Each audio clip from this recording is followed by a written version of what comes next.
Hey kids, it's Mr. Little again. Hey, just wanted to touch base with you again and provide you another oral lecture. This time it's going to be over the content of tides. Hard to believe, but tides is actually our last piece of new content for 8th grade. Hard to believe, but had we been in the classroom, we would have been celebrating the fact that this is our last original piece of content before we started our review for STAR. But at any rate, here we go. Let's go ahead and do this. I'm going to go ahead and try, anyways, to do a combination of speaking about it to you, providing you a couple of videos over it, and showing you an animation of the difference between a spring and a neap tide. Okay, so here we go. What are tides? Well, tides are created because the Earth and the Moon are attracted to each other, just like magnets are attracted to each other. The Moon tries to pull on anything on Earth to bring it closer. But the Earth is able to hold on to everything except the water, because remember, water is a liquid, so the water is always moving.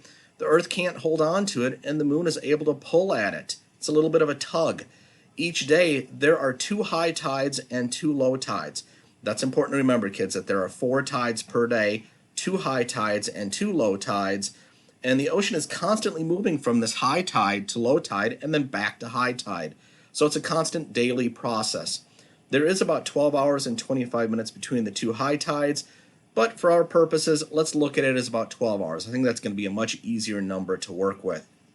So if I have a high tide at 12 o'clock noon, I'm going to get my next high tide at 12 a.m., right? So it's going to be separated by 12 hours. If I have my first low tide at 6 a.m., then my next low tide would be about 6 p.m. in the evening. So tides are the periodic rising and falling of large bodies of water. Winds and currents move the surface water that cause waves. The gravitational attraction of the Moon causes the oceans to bulge out in the direction of the Moon. Remember, bulging is that tugging, it's that pulling out away from the body of Earth. Another bulge occurs on the opposite side, since the Earth is also being pulled towards the Moon and away from the water on the far side. Ocean levels fluctuate daily as the Moon, Sun, and Earth interact. As the Moon travels around the Earth and as they together travel around the Sun, right, revolution, the combined gravitational forces cause the world's oceans to rise and fall. And since the Earth is rotating while this is happening, 2 tides occur each day for high tide and 2 low tides per day. So I have included a couple of videos for us to go ahead and watch. I'm not going to go and click on the link. I'm actually going to go ahead and go to one that I've already got set up. Otherwise, we'll have to hang out and watch an ad and all that kind of good stuff. So I'm going to go ahead and show you the first video over tides.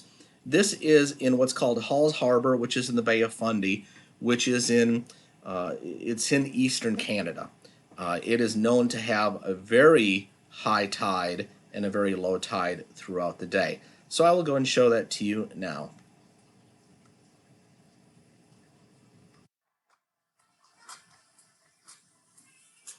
So you can see here the high tide is coming in. The boats are rising as a result. Now, interestingly enough, any aquatic organisms that are in this bay as the high tide goes out are going to be stuck there. So you can see it's lowering again, and it goes back to its original level of low tides.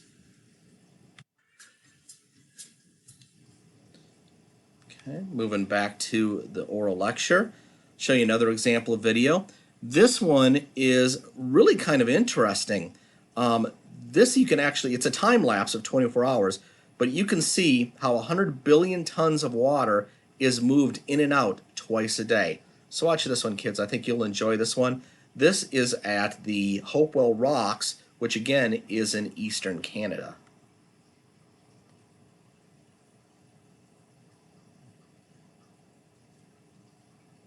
So you can see it's a time lapse here. You can see the people are just hanging out on the ocean bottom. It's low tide. But here comes the tide. And you're seeing this 45.6 foot tide come in over a period of about 12 hours. And I don't know if you caught it there, but you can see people kayaking because the water is pretty deep. Now you can see that it's going back out. And again, the people come back out to visit the Hopewell Rocks. And this process continues daily. For the most part, this 45.6 foot difference happens on a daily basis. So come walk on the ocean floor, as they say there in Canada. Okay. Now we need to talk about what are spring and neap tides. Well, if you remember from last week's oral lecture, I kind of gave you a couple of visuals. Spring tides are tides with the greatest difference between low and high tide.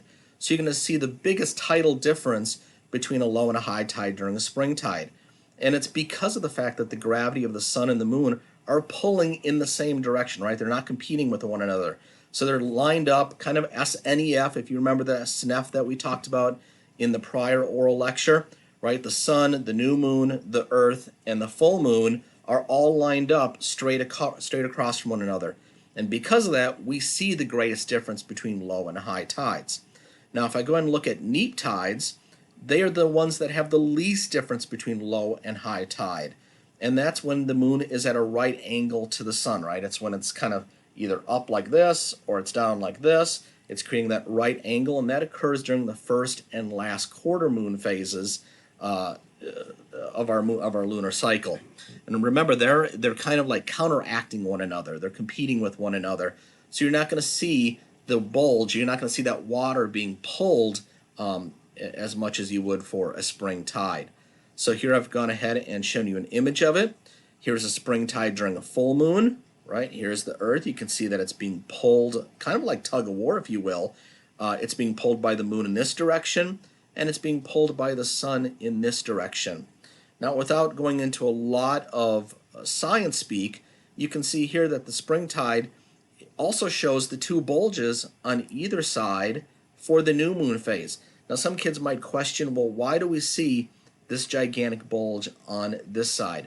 We're not going to talk about that today, but if you're interested in exploring that, there are certainly many, many resources that will give you the answer to that. But just remember that with spring tide, when I have the greatest difference between a high and a low tide, occurs when I'm either at a full moon or at a new moon. Now, if I flip over here to the neap tide, you can see here, again, I've got this right angle going on here, right? This 90-degree angle. And I've got the sun pulling on the water in this direction, and in this case, the first quarter moon pulling on the water in this direction. So they're kind of competing with one another. They're trying to like go in two different directions, and that's causing that least difference, if you will, between our high tide and our low tide. Same thing for my last quarter moon. When the lunar phase is in this orientation, same type of thing. It's creating that right angle, and it is counteracting each other's forces. Now I'm going to show you see if this one will work anyways. Let's go here. Let's see if this works. I tried doing it earlier, and it worked for me. Let's see. Maybe it's further down. Nope, I don't see it there. So let's just click on the link. Okay, there it goes. It is working. So you can see here that we have an animation where we've got the sun, we've got the moon, and the earth. Notice that when the moon is lined up in either the full moon phase or the new moon phase, it's creating a spring tide, and those bulges are significantly larger. Whereas when I'm at that right angle here, right, it's creating a right angle for third quarter and then for first quarter, right, I can see here that I'm getting my neap tides, and that's creating the lowest difference between the two tides. So hopefully that was abundantly helpful to you kids. I'm going to go ahead and exit out of this if I can, and that should complete our oral lecture over tides. Like I said, last piece of content, kids, make sure that you have been taking notes, that you are well prepared, that you're attentive to it, and that you're going to do really well on the check for understanding in the quiz. Other than that, kids, I hope you have a great day.